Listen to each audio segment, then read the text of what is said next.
Oregon is going to the Final Four. The following is a Learfield presentation of the Oregon Sports Network. And Oregon is going to play in the national championship game. This is Duck Insider.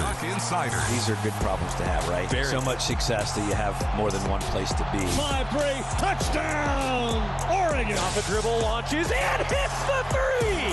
Oregon leads. What a great opportunity it is to be able to play at University of Oregon. I'm just incredibly proud to be a part of something like this. She wants another three. Oh, three in a row. Swing and a miss. Oregon is headed to the Super Regional. Fans being out there making this a great impact. We are so privileged and so fortunate. We get to see all these young people. We get to see this incredible growth, which is what college is all about.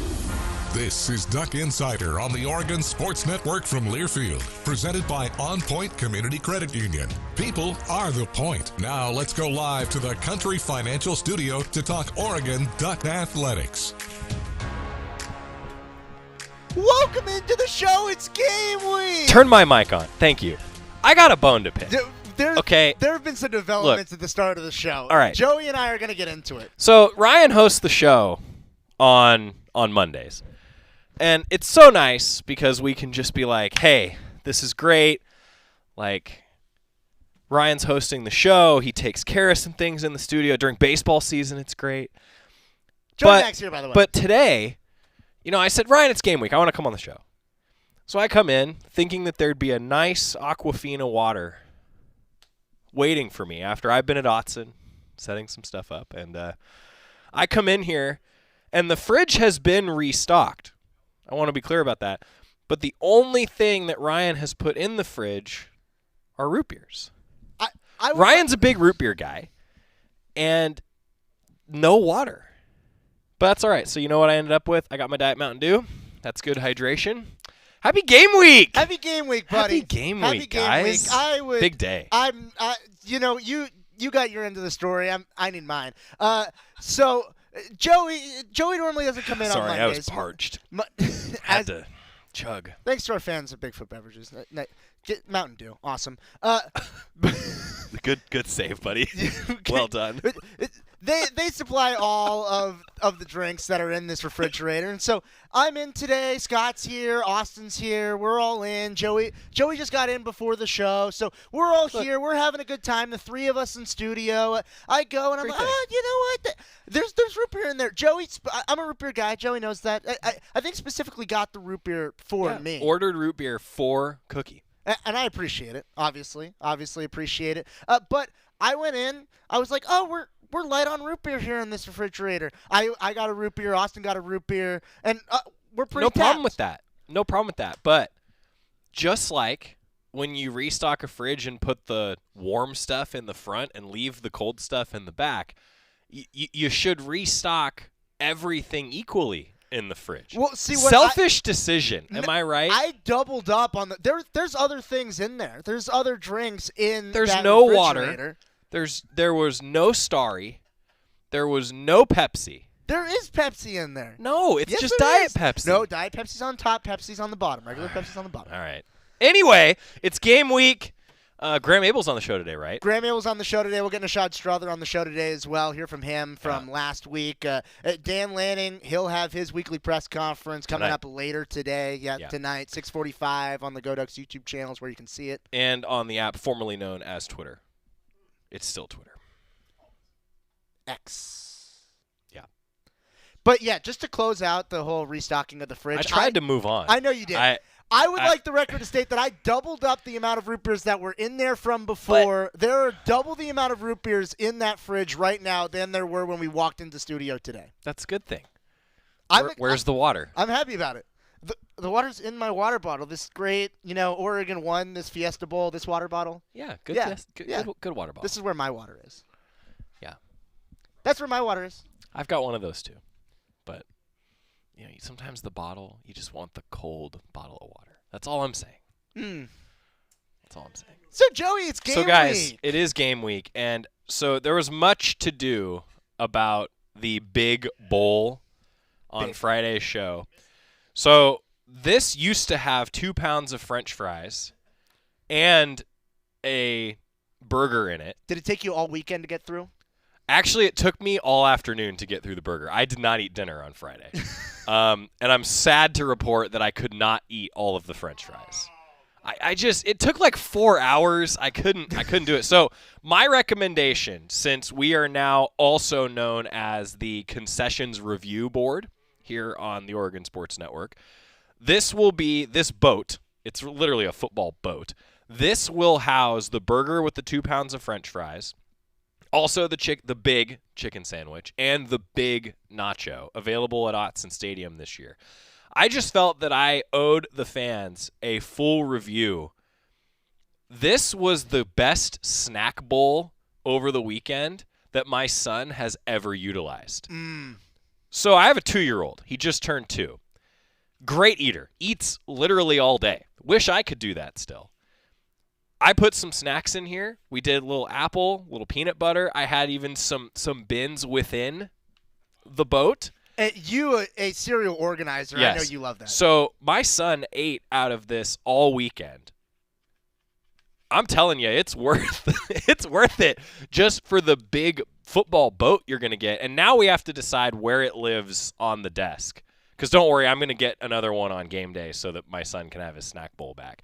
It really is a great snack bowl for after the fact. Idaho game sold out, everybody. That Pretty awesome exciting. news. Idaho game sold out. You talk about how big that is and how it is essentially a boat. See what he did there? He said big, Austin. Yeah.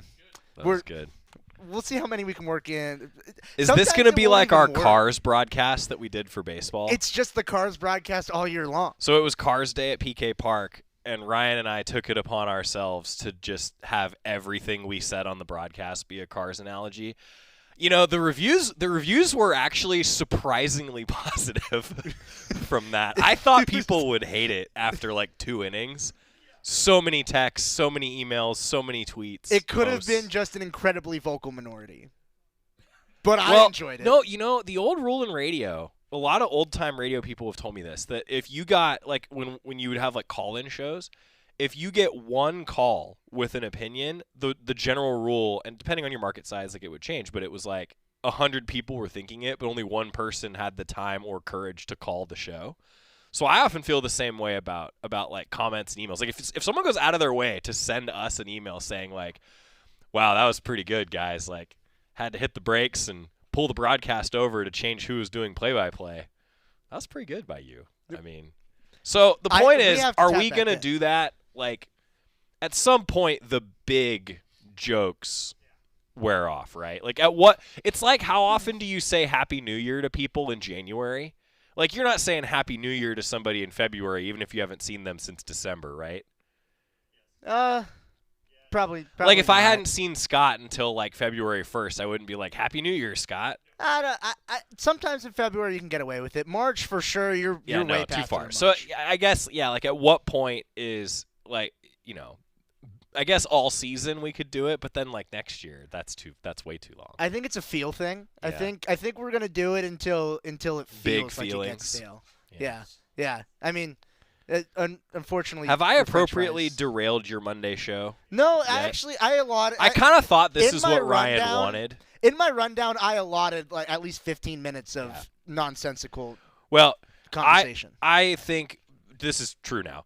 I think often about like how much personality versus just like straight news and information to have on the show. And our Friday shows by themselves are full of personality just when we make picks. I got another email over the weekend because Jerry and I were talking about our pick show. We will make a few picks on Thursday's show, and then basically all of Friday's show is talking about Ducks in Idaho and picks. It's man, there is not enough headache medicine in the world for Friday. So I'm just gonna put it out there. Jerry and Georgie are already. Because I don't know. Jerry and Georgie are already. I don't know. I have feelings. They're gonna. That locomotive of a show is gonna be all kinds of derailed. So maybe I'm just trying to sandwich our week. I'm going with the sandwich method. Like, I come in and I'm just totally a miff by this fridge situation. Which, I as a serial organizer like we brought up, I was sure that you were going to be But you're upset organized too. I'm organized, but I'm not Joey level. Yeah, but I'm organized. But I'm over the top. I mean, I would consider you an organized person. Yeah, I like to know where my things are. Yeah. I've got folders for things. Yeah. Scott, not an organized person. No. Yeah. That's why we work. That's the balance. Yeah, that's why we work. This is a really exciting week, though. It kind of hit me. Like, we're having fun and obviously joking a lot about these things and like the big football boat. But look, there's a lot of change around college football, and I think there's been so much conversation about said change that I've been guilty of this. I've lost track at times of like, hey, it's a Saturday at Autzen Stadium again. Mm-hmm. And I got to tell you, it hit me on Friday when Jerry and I were doing the Friday show. And then I was up at Autzen on Saturday. The Ducks were practicing here, and I went up and kind of set some stuff up because we're changing around our setup a little bit behind the scenes. And, man, I just started thinking about, like, having everyone back in the booth. And then I was like, everyone's going to be back in the stands. I always say that media day is like the first day of school. I feel like the first football game is like the first exam of the school year. Like that's how it feels, and this is a fun exam. It's going to be great to have everybody back. Stripe out. I hope that the stripe out message has gotten out there to everybody because the pictures from the Colorado game last year were excellent. Odd sections, yellow. Even sections, green. Our broadcast booth sits in between two sections. I have not yet decided if I'm going to go yellow or if I'm going to go green. Maybe I'll just go black. Or a black polo. No, you got to be. But the staff game day polo this year is black. I think because you and I sit, I think, on opposite sections because of the way our booth is. I'm like dead in the middle. I think you're green, and Jerry and Georgie would be, or like Georgie's yellow. Jerry and I are like on the staircase. I feel like I have to wear green then. Yeah. Only if the other people in the booth are doing it. Have you looked in? Ryan got his Nike order from OSN today. Have you looked Christmas through? Morning. Have you looked through it yet? I did look through it. Yeah, right the when only I got polo in, you got I this had year to. so far is black. Yes. We're waiting on the green one, so that's kind of why I'm leaning toward black. I would have to throw it back to maybe even I'd throw it back to 2022 with those issue polos. I found a 2014 issue polo it like fell off a hanger in the closet, so it was kind of buried. Oh man, styles have changed. Also, styles are starting to come back around. Luke Jackson and I were talking about this last week, that Luke played in what he called the baggy era, and I think baggy's coming back soon. I think the baggy polo is making a comeback. Did Luke like that he was on the wall of the studio? I made sure not to point that out to him because I thought he would be like, ugh. It's like how Bev Smith has a bobblehead very prominent on the desk. Bev hates it. Like she was like, I sent her a picture and just her reaction was like, oh, where did you find that? I think it's awesome. I think it's fantastic. Front and center. It's right behind the Duck and Phil. I mean, it's a great bobblehead location. Those of you that are watching the show, it's right in front of Ryan. It's awesome. That was a giveaway, Scott? It was her and Coach Kent the same year, I think. Early 2000s, I think. Yeah. Awesome. Well, there's a lot of things that I feel like I have follow-ups about. And first of which is that we do have a new booth coming in this year. Well, sort of. For football game day. So there is a little bit of a new configuration. I thought you'd like to get fans caught up on what the new configuration of what the OSN broadcasts are going to sound like a little bit. Sure. So, obviously, Jerry and Georgie, 36th season together for Jerry and Georgie. 38th season together for Jerry and John Lundquist, our statistician. John has sat in between Jerry and Georgie for a lot of games, crunching a lot of numbers. Chris Clayton will join us, the new voice of the Oregon women's basketball team. Chris is going to do interviews with our Order of the Honorary Captains during the pregame show. So you often see them pregame and some former players that come back to be honorary captains. So Chris is going to do interviews with those folks as part of the pregame show. Dusty Hara will again be on the sidelines. Dusty will do a pregame show interview. Ryan will also be on the pregame show. we kind of have expanded the pregame show. After Terry passed away, and now I'm going to host the pregame show and run our broadcast in the booth, just looking at it, I thought, man, that guy did a lot. Terry did a lot on that pregame show, and so I am not Terry and needed help, and so we've expanded. The pregame show will include a few more different voices. We'll still have This Week in Ducks Football History with Jorgie. We'll still have Keys to the Game with Jorgie. None of that's changing. But instead of just listening to me drone on for an entire pregame show, there will be a lot of voices. Ashley Gentry will be back with us in the OSN studio again. Postgame will also be a little bit quicker. So for those of you that are driving back to Portland or wherever it may be and you're listening to the broadcast, the postgame show will run a little bit differently. Jerry and Jorgie will actually get to things a lot faster in the postgame show, and I anticipate our postgame show will be shorter, network-wide. Part of why we do that is we realize, back to the phone call example, we know that people want to call in. We don't do that on our postgame. That's for our affiliate stations in Eugene, Portland, Salem, wherever you may be listening. All of those stations have their postgame shows and the call-in shows, and so we'll get the broadcast to them quicker. So, yeah, things will be a little bit different, but also, if it ain't broke, don't fix it. And boy, Terry hosted a great pregame show for nearly 20 years. So it'll sound mostly the same, just with a few different voices doing the different segments. Well, I know we'll sure miss Terry, but it's going to be, I think, another great year issuing in the new era. But there is a lot new, including the boat in your hand. There are some new things around Autzen as well. I think that because it's your son's new snack bowl. Yeah. When you were in science class through like elementary school, did you ever have to build a makeshift boat and have it float on water? Yeah. I think that would be perfect. Yeah, I think that's cheating. But would it be cheating? It's manufactured. I guess if it has to have like a sail, I could just glue a sail into it. Yeah, I mean, that has to be the basin. So would you call this the big boat? Well, it depends what the relative size of every. I heard Scott groan. Scott doesn't even have a headset on, and I heard the groan in the studio. That was good. That was great. I think if you just put that on the water, there might be a flooding issue because the water would seep in on the sides. It would float.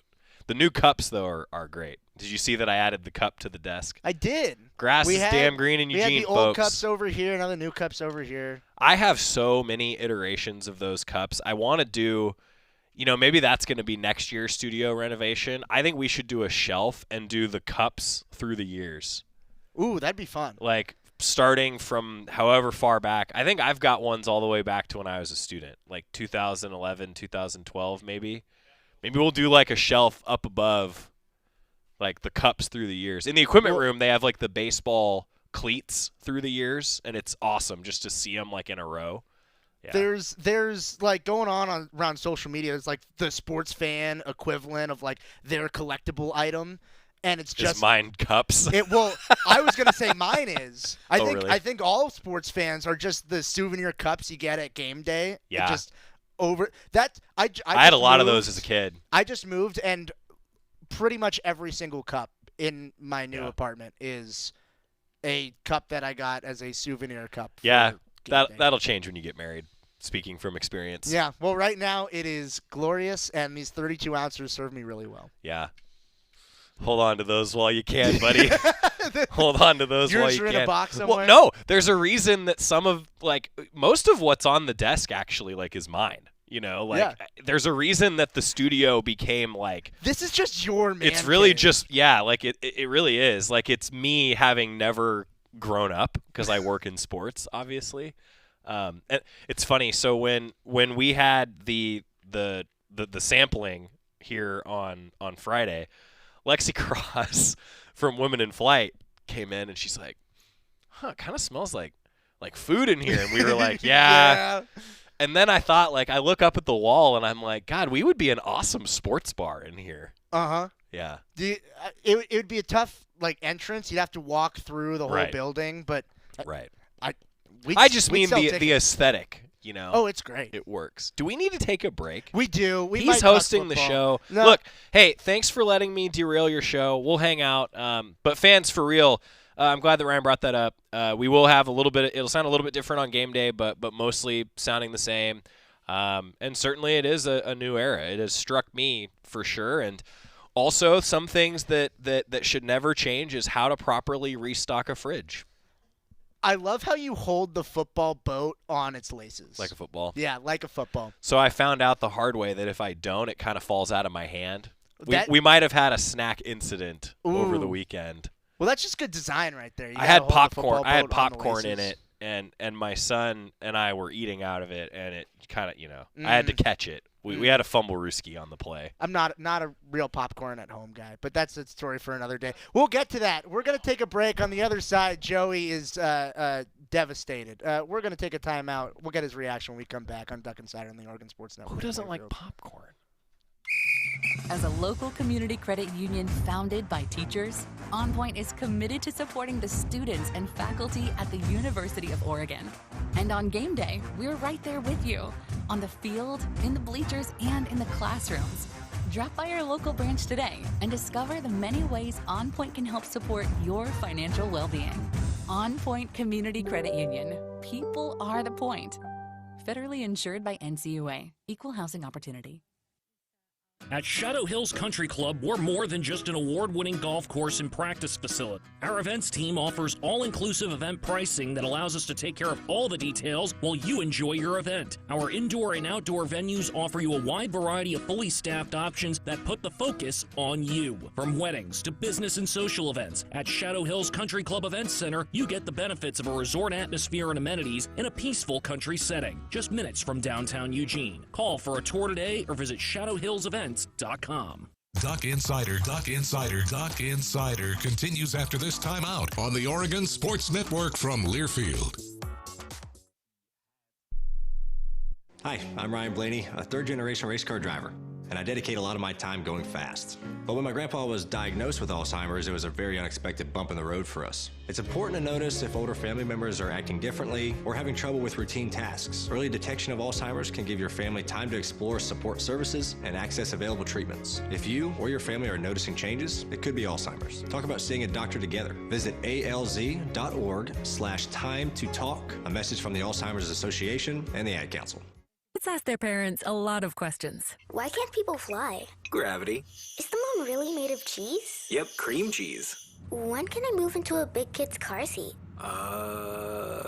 For some questions, parents may not have the answer, but that's okay. They can't know everything, but knowing the right seat for their age and size will help protect them in a car crash. Find out more at nhtsa.gov/the-right-seat. Where do babies come from? Good luck, Dad. A message from NHTSA and the Ad Council.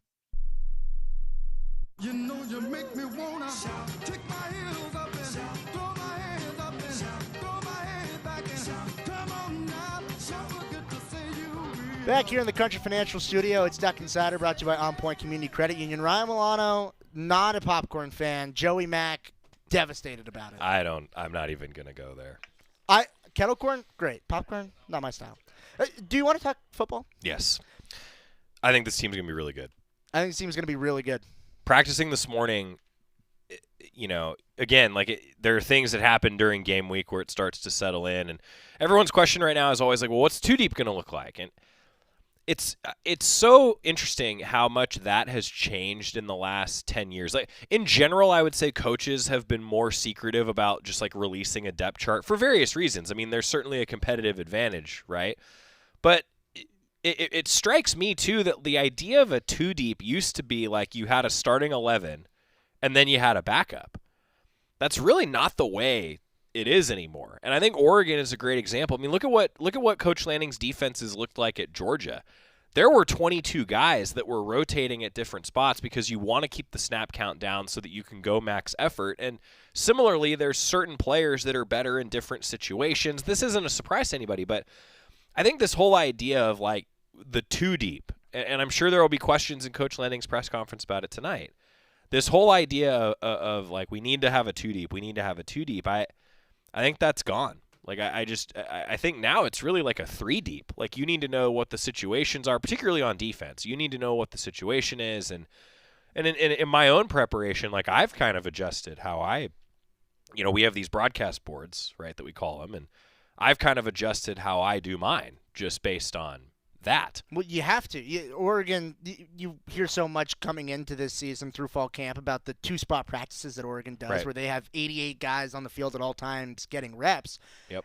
Depth is so vitally important to this era of college football, especially experience depth. And that's where I think Oregon really excels, is the experience depth across the board at really every position group, where you can bring in recruits that are 5-star recruits and they can continue to develop on your roster. Yeah. And you can also bring in transfers that have game experience elsewhere and bring them in and create some real competition. And that's what Coach Lanning and his staff, I think, have done such a good job of, is that you can't just have transfers, and you can't just have a freshman recruiting class anymore. I mean, that blend is how it has to be. I mean, think about it, cornerback. Mosley and I were talking about this last week. Like, you had Christian Gonzalez as a transfer not that long ago, a few years ago, right? Now, the latest example, of course, is Jabbar Muhammad. Like, you have a guy that transfers in and is such a huge impact player. Kyrie Jackson, right? Like, those guys, just at that position, it's such an example of the Ducks are still bringing in freshmen that are big-time recruits, but then if you can supplement with someone who's a proven potential All-American, you're going to do that. So I think that's what the Ducks have done. And it's fun sitting in this chair, right, where we work, and you hear the national narrative, game day over the weekend from Dublin, you got a couple guys that are picking Oregon to win the national championship. Does that matter to the people in the walls of the HDC? Not really. No, it straight up doesn't. I mean, they have expectations in their own rooms that are much higher than probably anybody else. But being in the conversation is where you want to be, and the Ducks are in the conversation because of that. Now, certainly you have to go prove it, and the first exam, to use that example again, the first exam is against the Vandals, an Idaho team that's going to come in, play the best they can. But look, on paper, we all know that this is a game that Oregon should win. How the Ducks get there, that's up to the coaches and the players to figure out. But I come back to the depth example, right? I think it's fascinating to me to see what the rotation will look like in game. Because now that people like you and I have seen a little bit of it in practice and sort of, we have expectations. But then what happens come game day?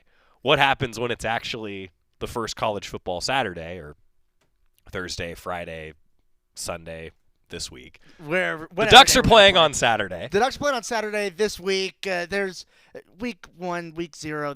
It gets convoluted. Yeah. But I think you're right. But I think Idaho is a team that certainly shouldn't be overlooked. Yep. They're an FCS program, but they're a really good FCS program. They had 3 FCS ranked wins, including one against number 2 Montana State last year. A Montana State team that, if you watched week 0, got a win over an FBS program just 2 days ago. And that happens, right? I mean, that's for these matchups, for those schools, they got nothing to lose, If you're in Oregon, you got a lot to lose, potentially, right? So I'm with you. I agree. I mean, I think the narrative is always, for every one of these games, right? Every year you get these. Well, that's one that you should win. There's always one or two every year where you go, ooh, that did not go according to plan for the favored team. You're right. I mean, that certainly, you don't want to be that team in the national narrative, right? That does lose one of those for sure. Absolutely. It's going to be a battle on Saturday at Autzen Stadium, and I think it'll be actually a really good contest because Idaho is a team that you shouldn't sneeze at. They are very capable, very talented. Can you stick around for one more segment? Yeah, we're going to take a break, and then we're going to continue to talk Oregon football. Game week, baby. Game week. Also, cross-country and volleyball getting started this weekend as well. Top 10 matchup at Matthew Knight Arena. Talking about it on the other side, Duck Insider on the Oregon Sports Network from Learfield. As a local community credit union founded by teachers, OnPoint is committed to supporting the students and faculty at the University of Oregon. And on game day, we're right there with you, on the field, in the bleachers, and in the classrooms. Drop by our local branch today and discover the many ways OnPoint can help support your financial well-being. OnPoint Community Credit Union. People are the point. Federally insured by NCUA. Equal housing opportunity. Hey Duck fans, at Country Financial, they make insurance easy. Whether you're shopping for home, auto, or more, their representatives will take the time to understand your specific needs and explain what options work best for you. Worry less and feel more confident knowing you're covered. Visit countryfinancial.com to get started today. Experience more with Country Financial. Auto and home insurance policies issued by Country Mutual Insurance Company, Country Preferred Insurance Company, and Country Casualty Insurance Company, Bloomington, Illinois. Duck Insider, your home for the latest news on Oregon athletics on the Oregon Sports Network from Learfield. When might you be buzzed? When you suddenly love everything. You guys, I love this song. I love these nachos. I love our kickball league. Ugh! I love this guy. What's your name? You know what I'd love? A ride when it's time to head out. If you see a buzzed warning sign, call for a ride when it's time to go home. Buzz driving is drunk driving. A message from NHTSA and the Ad Council. I love your car. Is this real leather? When you're high, you feel different. You think different, you talk different, you draw different, you listen to music different, but you probably knew that. Problem is, you also drive different, and not in a good way. That's why driving high is illegal everywhere. So if you're high, just don't drive. Make a plan to get a sober ride. Because if you feel different, you drive different. Brought to you by NHTSA and the Ad Council.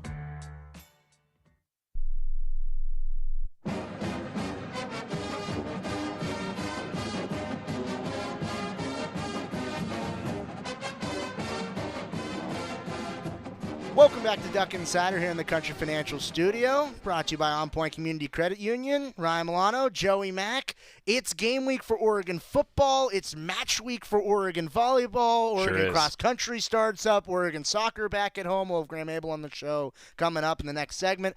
This week really feels like the first week where it's like, we are back. Yeah, it does. And you know, for volleyball, talk about starting off with a bang. I mean, top 10 matchup. Top 10 matchup. Pitt was in the Final Four last year for volleyball, and the Ducks get them to open up. If you're coming into town and you're like, I don't know what to do Friday, go to Matthew Knight Arena. Awesome volleyball environment. For everyone who's coming in maybe for football, make a weekend out of it.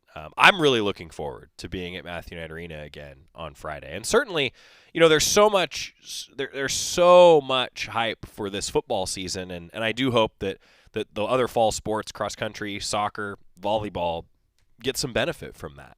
With a noon matchup as well on Sunday against another tournament team in Long Beach State. That's right. It like you mentioned, if you're coming in, your flight leaves Sunday afternoon, and you come in on Friday and during the day, there's a lot of Oregon athletics that you can get to because soccer and volleyball both at noon on Sunday. Pick your poison. If it's a good weather day, you can get outside. If you want to see some volleyball, you can get inside.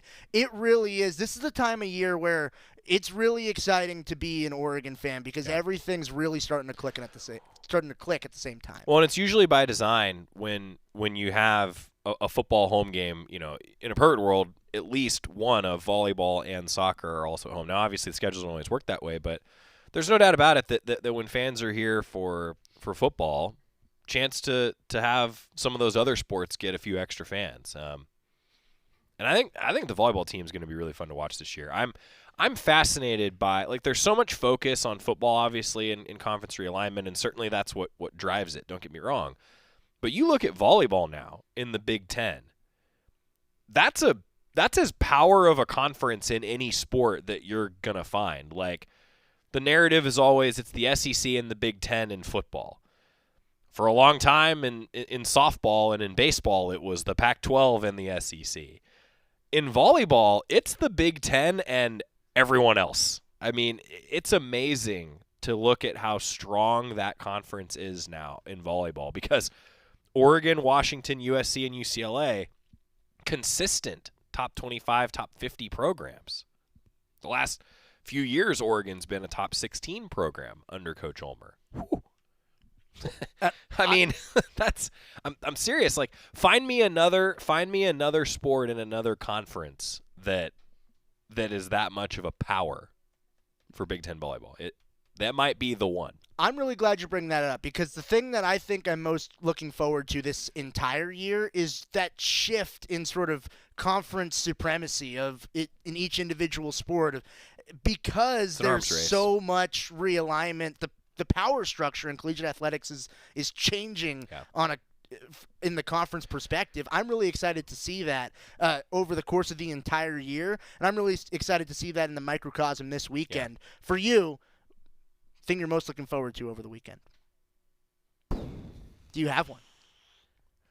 One thing? There's a lot. It's going to be one heck of a weekend. Oh, cookies. That's the right answer. Oh, cookies means you're back at Autzen Stadium for football. And that's, yep. I can't wait to have an O cookie in the booth with you this weekend. Yeah, same. It's going to be fun. Graeme Abel's here. I'm getting out of here. All right. We're going to talk soccer. Big nachos. Big. They might be in the broadcast booth. They also might be in the studio on Friday. If they're not in the broadcast booth, we will commandeer and get some to the broadcast booth. Hey, all right. Happy game week.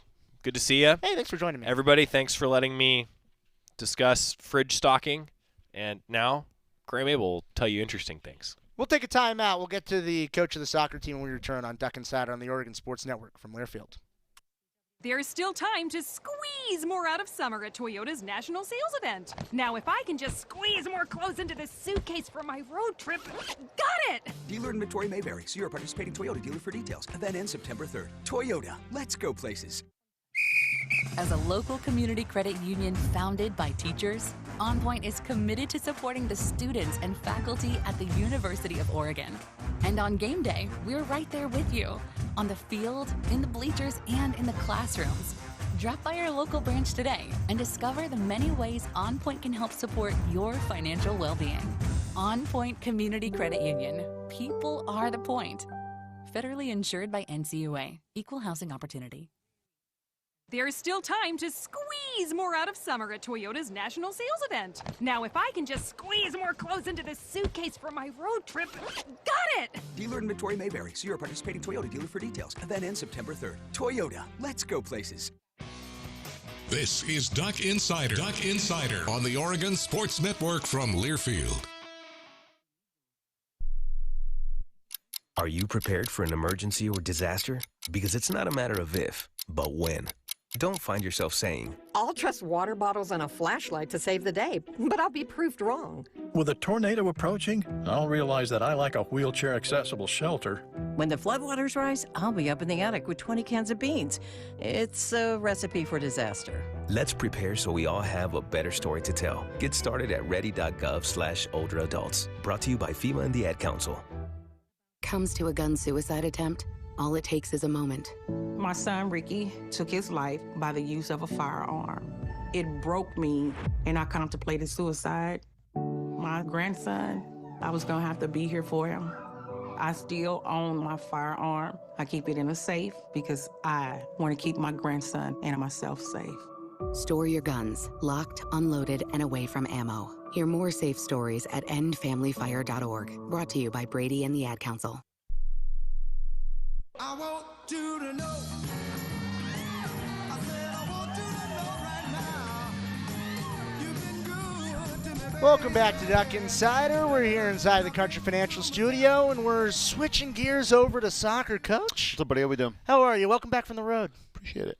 The road trip, first of the year, just in terms of the general travel piece of it all, the logistics of travel, how did it go on the road? Smooth, no delays, which is a good thing. Little flight through Vegas into El Paso, short bus ride. So that was good. Not too bad. Over the weekend, didn't get the wins in the record book, but played pretty competitive soccer across the board. Just your takeaways from both matchups. Yeah, I mean, when we think Thursday, we kind of dug ourselves in a hole just because we stretched the game. We allowed the game to get stretched. And then we bought into that piece, and that's not what kind of we're built for with regards to that piece. So we hurt ourselves Thursday, and then yesterday again, you put yourself in. We were just talking off air. We put yourself in a hole early with 2 goals against and stuff, and especially on the road.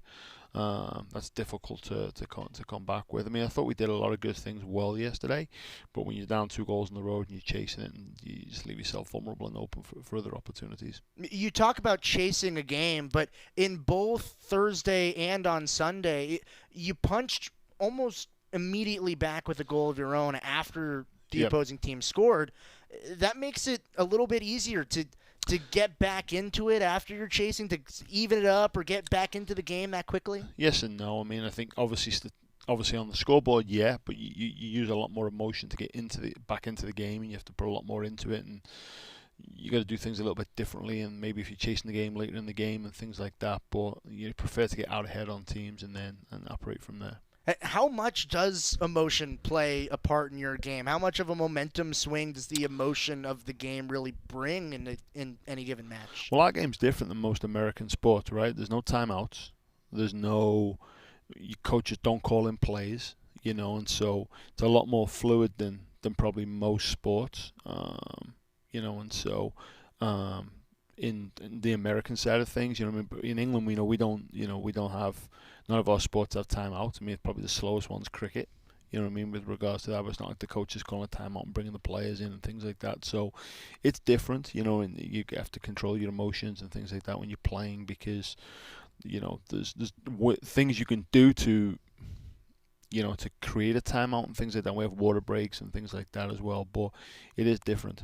You talked about, especially yesterday, in terms of just the style of play. You thought your team played well. Why? What did your team do well? I thought when we pressed, we forced a lot of turnovers from New Mexico. For a lot of turnovers with regards to that.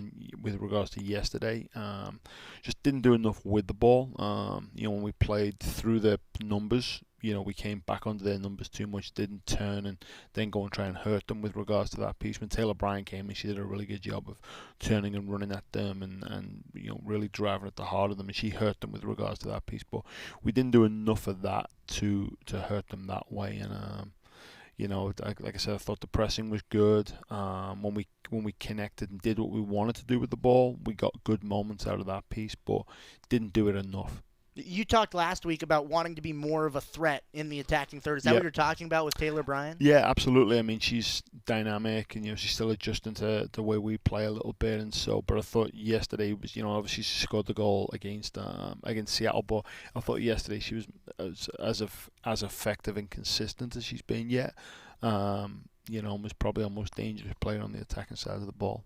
So far through these first 4 games, 5 different goal scorers for your 5 goals. One of them, another experienced newcomer in Haley McWhorter, who came in. What does she provide to your team? Why did you want her a part of this squad, and what has she shown you early? Leadership, maturity. I mean, she's competitive. Really good on set pieces, can smack a ball in terms of the finishing as well. So she's got a lot of different pieces for her, and she's a great kid. So to have her around the locker room and things like that is awesome.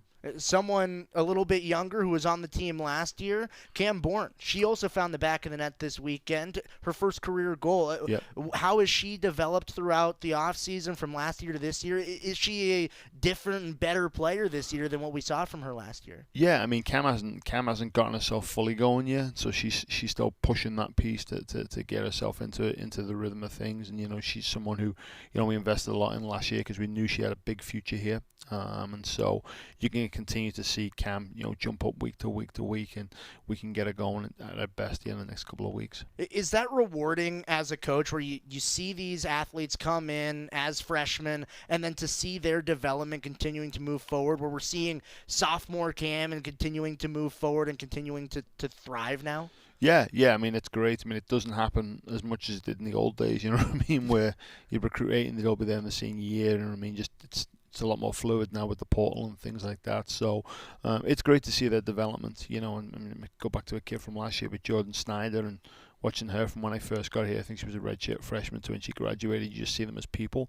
They change, they grow with confidence. They take advantage of all the different pieces that we have to offer in the program, in the athletic department and things like that. And so you just see their overall development as a human being, and obviously as a soccer player as well. It's really cool to see.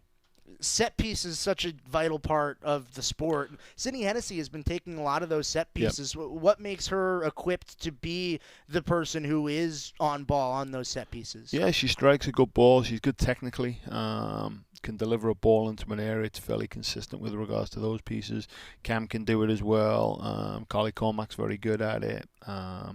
Marco, can hit them as well. So we've got a number of players that can do it, but Henny does a good job for us. One of those new transfers into this year's squad as well. And there is a little bit of a melting pot of this year's group with all of the transfers you brought in. It's learning from these players all now playing together, gaining their chemistry. What have you learned from your team now that we've entered through these first 2 weeks of season? Yeah, I mean, physically we can do what we want to do when we don't have the ball. And so that's important, you know what I mean, that we can regain the ball back as quick as possible. And then, once when we're on song and we're connecting and things like that, we can play good soccer. We can got good players who can support underneath the ball, good technical ability to get out from the back, dynamic players higher up the field. So we've seen a lot of good things. It's now putting it together and making sure that once the referee blows the first whistle, that we're at it right away, so we can put ourselves out in front and then gain control of games. A little bit of a different week this week coming up, playing just one game on Sunday. Does that change your schedule at all? Talk me through what the schedule is going to look like preparing for Sunday. Yeah, it'll give us a couple of extra days off in there as well. I think we're now about a month in to things, and so just in terms of pre-season going hard and then these first couple of weekends, it gives us a couple of additional recovery days, just mentally and physically, just to give our student athlete a break and make sure they're good there. So it changes the rhythm up a little bit, but once we get to Friday, we'll be back to kind of our typical rhythm if we would have a Thursday game.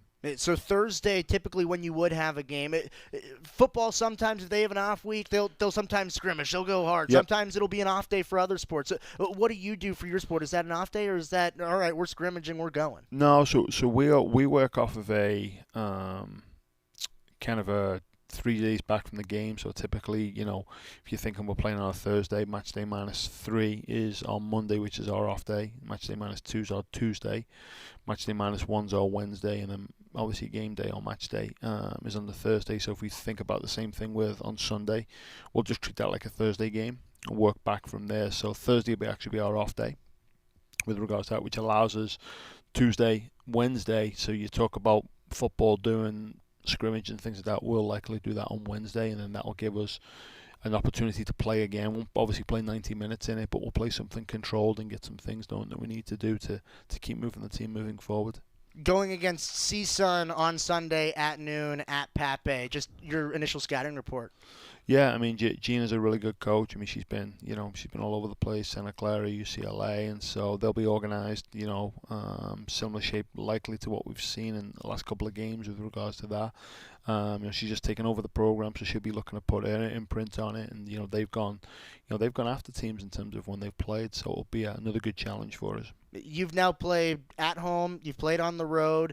The fan piece of it, was it different this weekend not playing in front of the Pape faithful? Oh, yeah. I mean, I thought the community, our opening weekend, did such an awesome job of coming out. Like we said before, it's different when we don't have students here. We don't obviously get the student support, but we had other sports out there to watch us, which was great, and we really appreciate that piece. We're going to repay it on Friday night with volleyball, and then making sure that, again, we continue to get our local community out of here, and we really appreciate them coming out and supporting us. And it was awesome to have those people out there 2 weekends ago. We look forward to seeing them again on Sunday. Those areas you want to continue to improve on and the keys to success going into this matchup on Sunday? Yeah, with the ball, I mean, we need to, obviously clean up from this weekend. We weren't happy how we were technically this weekend with regards to that piece, and so I want to clean that and get back to that standard where we were at. I think without the ball, we're going to keep on getting better and better and better all the time, regaining the ball back quicker. Happy with where we're at right now, and that needs to continue to evolve. But I think with the ball, just need to be more fluid. When we play through the lines and beat their players and we get into good spaces, we need to turn and go.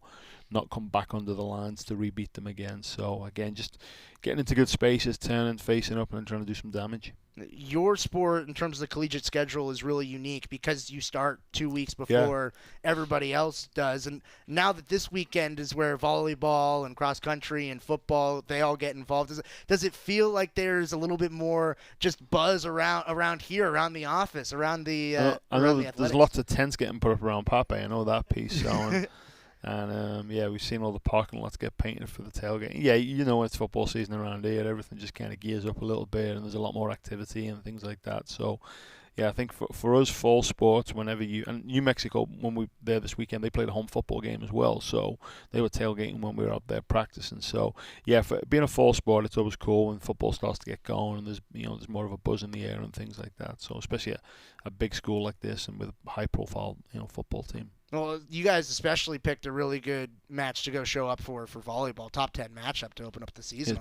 Pittsburgh is that what it was? Pitt. I spoke to Matt the other day. So, yeah, that'll be a good one. I'm excited for it. I'll be there. I'll be at your game as well on Sunday. Anything else fans should know? No, I think we're good. We're good. Going to meet with my staff now and get ready for another week. CSUN, noon, Sunday. It's going to be a good one. Be there. Thanks, Coach. All right, appreciate it. We're going to hear from some more athletics around the university when we return. Duck Insider on the Oregon Sports Network from Learfield. Hey Duck fans, at Country Financial, they make insurance easy. Whether you're shopping for home, auto, or more, their representatives will take the time to understand your specific needs and explain what options work best for you. Worry less and feel more confident knowing you're covered. Visit countryfinancial.com to get started today. Experience more with Country Financial. Auto and home insurance policies issued by Country Mutual Insurance Company, Country Preferred Insurance Company, and Country Casualty Insurance Company, Bloomington, Illinois. As a local community credit union founded by teachers, OnPoint is committed to supporting the students and faculty at the University of Oregon. And on game day, we're right there with you, on the field, in the bleachers, and in the classrooms. Drop by our local branch today and discover the many ways OnPoint can help support your financial well-being. OnPoint Community Credit Union. People are the point. Federally insured by NCUA. Equal housing opportunity. Your daily dose of Oregon athletics. This is Duck Insider from Learfield. This message is for Shauna, my mom who just finished her high school diploma. I wanted to say I'm so proud of you for finishing school. You taught me it's never too late to achieve your dreams. I hope to make you as proud as you have made me. When you graduate, they graduate. Finish your high school diploma for you and for them. Visit finishyourdiploma.org to find free and supportive adult education centers near you. Brought to you by the Dollar General Literacy Foundation and the Ad Council. You said you'd never buy your kid candy from the checkout aisle. Or forget extra diapers. You'd never lick your thumb to clean their face. Never, ever become a minivan mom. So when you say you'd never leave your child in a hot car, know it can happen. Cars get hot fast, and kids can be at risk in temperatures as low as 60 degrees Fahrenheit. Never happens. Before you leave the car, always stop, look, lock. Brought to you by NHTSA and the Ad Council.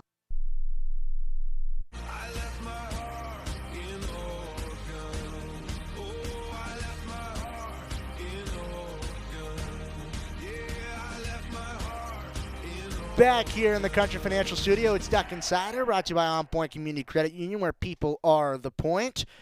We just heard from Oregon soccer coach Graeme Abel. They've got a game on Sunday. Oregon football has a game on Saturday. They just finished up fall camp. We got one more interview from fall camp we haven't got to yet. It's on the offensive line. Nishad Strother, experience, now getting into this group for his second season, coming off of injury. Let's hear from the lineman, Nishad Strother.